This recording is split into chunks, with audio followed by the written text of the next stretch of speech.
This video talks about aware layouts, and what we'll do is we'll go over the basics using a recommended aware reports and layouts tip sheet.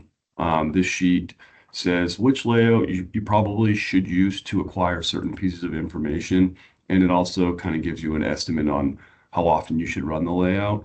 And then what we'll do is we'll go into a test environment and we'll see how the layout works. So for starters, it's always good form to kind of understand the BRS beacon and how to find the documents you need. This particular sheet is called recommended reports and layouts. So I'm just going to type in layouts and see what happens. It's the first one that pops up. So again, just use that search field rather than searching for documents. So I have the report pulled up here. And this document talks about the difference between reports and layouts. We're going to focus on layouts today because I think that's a more valuable tool for counselors and other staff. But reports are it's its own module, and what it does is you can enter a certain set of search criteria, and then it will bring back a PDF of your results. Whereas layouts are more interactive. They're located in all the modules, but for this group, the participant module, where you can pull up layouts and have different ways to present your information. So we'll focus on layouts. And here's the grid that talks about how often you should run each layout. I mean, this is just an estimate. If you run these, occasionally or just put them in your routine, I think that would be adequate. And it goes over the different pieces of information that we're tracking as VR counselors. Everyone knows 60 days to eligibility is important, 90 days to plan, making sure we have educational goals and MSGs entered correctly. Student with a disability age out, when is my person no longer eligible for pre-ETS? They're turning 22 years old, or yeah, we'll just leave it at that. Social Security number monitoring. We all know that when someone applies online, we can't collect that full SSN. So Aware assigns a pseudo SSN for DVR. It's always going to start with 992. And for DBVI, it's going to always start with 993. And then there's an actual service with description layout that we can talk about, and a supervisory override layout in the financial module. I don't know if we'll get into that too much here, but okay, for starters, let's talk about certain layouts. If you scroll through this document, you're going to see a common theme of an activity due report layout. Oh, excuse me, an activity due caseload layout. The top one I selected was a report, but again, we're not going to focus on reports. We're going to talk about layouts in the participant module. If you go down to 90 days to plan, you'll see that same activity due caseload layout listed. Educational goals. You can monitor somewhat educational goals in MSGs with the activity due, but for today, we'll focus on the educational goals and MSGs tracking for open cases. And student with a disability age out, our SAML, the activity due caseload, can track that. Social Security monitoring, it's got its own layout. Basically, what we're trying to do is we'll all show you what we're trying to do, but it's a layout where you can enter the pseudo SSN first three numbers and find which of your clients have that fake pseudo SSN still assigned. And then we'll start with that. Sorry for fast scrolling. So I'm gonna navigate over to Aware and the participant module. And I have this fake caseload populated. At the top of your screen are important buttons. Whenever this tab here where it says caseload open, this is the current layout that I'm in. Oftentimes people use this as their default layout. But these are the information that's displayed with all the display columns. And the second one over in the middle is search. This is how you can refine and fine tune your layout. Some layouts have more search criteria than others, so we'll go over that somewhat. And then lastly, over to the left, you have your layout tab, which shows you all your recently used layouts. And then your access to all the layouts that are, whether you created it or are published to all of DVR or DBVI. So these are all the layouts. You can't break anything using these layouts. They're just different ways to display your caseload information. So we talked a lot about the activity due caseload. So let's select that. So I populated that in the selected layout dropdown, and then I hit apply. But before I do that, I just wanted to know, say you find a layout that you really like, you can set it by default. So when you click on the participant module, it will open up your caseload using that layout by default. So I'm going to hit apply. And my caseload appears. And here, the columns to display, there's valuable information here. You can see what activity due you have present, the activity due date. If you set a priority for that activity due, and the activity status, whether it's pending, past due, pending due. So the different statuses will appear here. Custom, we're not going to get into custom activity dues, but if you learn to create your own activity dues, they would also show up in this activity due layout. Excuse me. So I'm going to toggle back over to my search field because this is a way to refine the information to pull up only certain activity dues that you're interested in. There's different ways to do that. You can go to the activity due field and type in what you're interested in. So I'm going to just type in eligibility. And I'm going to hit enter. And what this does is it filters out all of your clients who are due for eligibility. So that's just a different way to filter out that information. If you want to get rid of that filter, you can hit this undo my changes button over here on the upper right. And let me see. Oh, I went back to the search criteria. That didn't do it. You get to delete that eligibility, and then you get to hit find to repopulate all the other results. I only had one other in this test environment. This particular activity due is due for closure. So this is a really good layout to use. Again, it's going to show things like student with a disability age out. It's going to show 12-month plan review. It's going to show plan. I think it's called plan, which is the initial first plan, whether your case is in application status, so on and so forth.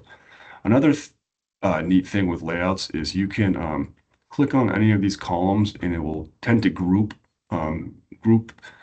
like things together. So I'm going to click on this case status. And it's not a great visual, but what it did is it grouped all my cases in application status and all my cases in employed status. If I had multiple student with a disability age out, it would group them all together. So you can have ways to organize layouts other than going into the search criteria. But I'd recommend going into the search criteria for layouts because there may be other things that you want to filter out, so you can just sort of focus on one thing at a time. And for those who have multiple caseloads, like maybe a general caseload and a PE caseload, you can add other caseloads up here, up to 5 max. So you can display other caseload activity dues with this search field. So we covered activity due. Again, this can help with the eligibilities and the 90 days to plan. So I don't think we need to go through activity dues for all of those. But let's go to another important one. I'm going to toggle back to my layout button at the top left. Let's go to educational goals and MSG's tracking for open cases. I apologize, the visual is not going to be great just because I don't have a lot of case information set up. But what you do is you scroll down, this is all in alphabetical order, and you'd find educational goals and MSG's tracking for open cases. You hit apply. And this has many useful columns to display. It tells you whether they're a student with a disability. yes or no. Do they have an active educational goal? Yes or no. Um, their age, so you can just put eyes on that and say, hey, my person is well within the SW, student with a disability age range. Remember that's was it 14 to 22? I think I got that right, or 14 through 21. It shows you their latest active educational goal, the begin date of that goal, the latest active educational goal expected end date. That's when you think that goal should come to an end. And again, really helpful here. Um, it shows you whether you have an up-to-date measurable skill gain entered. So I'm looking at this. I have one entered for secondary in September of this month. That's probably not very logical, but you'd be able to see if you have a MSG that maybe you forgot, and maybe if this said 2024, you're like, oh, I forgot to put in my 2025. Hopefully you do that ahead of time because it's kind of after the fact now, but I guess you get the idea that this will show you any MSGs that are missing or MSGs that are old and need to be updated. Like for example, this bottom row, there's one missing entirely.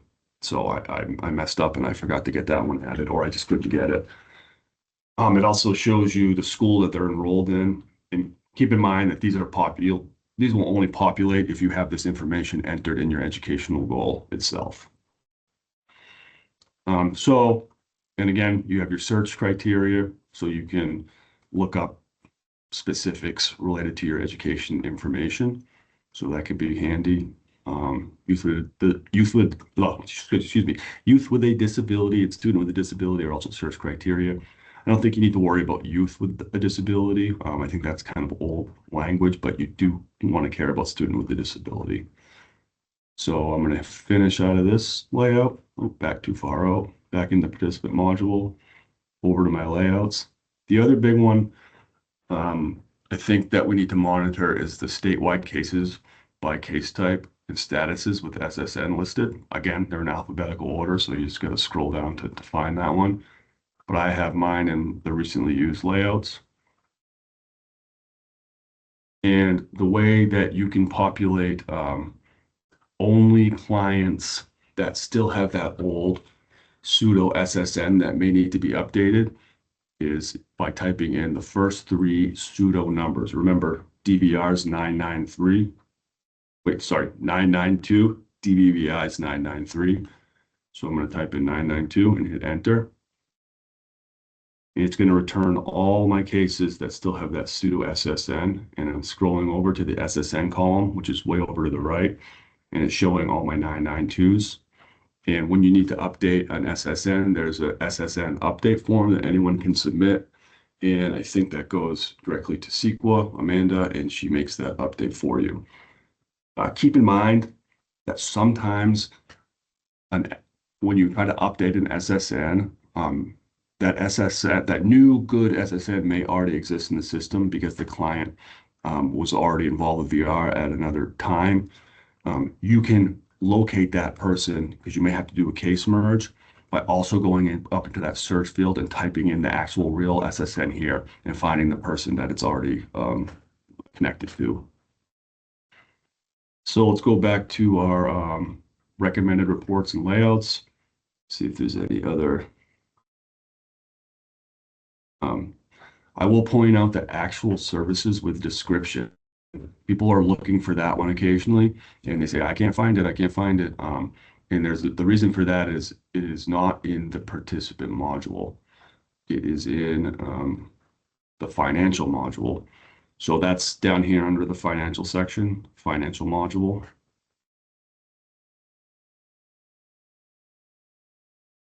And it's loading slowly.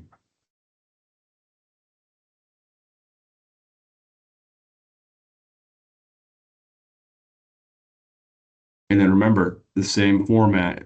This one, when it's highlighted, is your columns to display. If there was any information, you got your search criteria, which you can fine tune. And then the one over to the left layout, you can find that layout that you're interested in. And I have under my recently used actual services with description. You likely will not and will need to open up the drop down to find it there. So I open up the actual services with description, and I don't think I have any in my test case load. Oh, okay. So what happened there is I didn't fine tune my search. You can do it by caseload. You can do it by, for like supervisors, you can do it by district or division or region or whatever. You can actually search by the service category of the actual service and so on and so forth. So get to know the search function because you can really fine tune and pare down your information. So I'll type in my fake caseload here. Pretty sure there's no actual services in here, and there aren't, but here's what would be displayed with this actual services with description, the service category, subcategory, the name, reporting structure, start date of the service, end date of the service, a description, if a description was put in there, would be populated here. So you can see how this could be helpful if you're staying organized with your actual services, whether it's associated with a CRP or something else. So let me go back to my reports and recommended layouts. Okay, so I don't think I'm going to go over the supervisor stuff, but I mean, that's the real basic 101 regarding layouts. The deal is you can't mess up your information by running a layout, so you can go in and play around with layouts in the participant module and see what works for you. But we think that you can do pretty much your job by using the activity due layout in combination with the educational goal and MSG tracking layout, which is this one here. And then this statewide cases by case type and status with SSN listed to update those social security numbers. A lot of information, but hopefully you find this video helpful. Thank you.